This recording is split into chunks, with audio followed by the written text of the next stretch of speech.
Patay ang isang ginang sa Ilocos Sur matapos bumangga ang minamaneho niyang motorsiklo sa isang kambing. Makibalita tayo kay Ivy Hernando ng RTV Balitang Amyanan.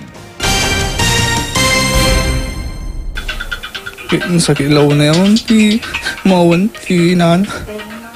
Lalo kisuso na mang biyabiyag kanya Sa isang iglap, naulila sina Mark John, Brian at kanilang bunsong kapatid na 4 na buwang gulang sa Naglawaan, Santo Domingo, Ilocos Sur.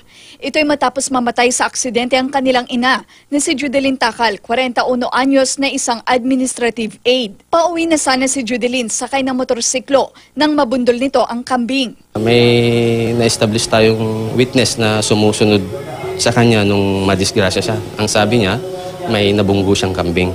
Naisugod pa sa pagamutan si Judeline na kalaon ay binawian din ng buhay. Dati tamad ti ulo natin nakinganawan nga natulapayag naman nadaraan. Igalot da nga nalaing. No, ikulong da kasi ma'am. Handa nga baybayan nga ako kasi paslatan ni mama ngayon. Nakuha namin ito na. Namin nalapatan di.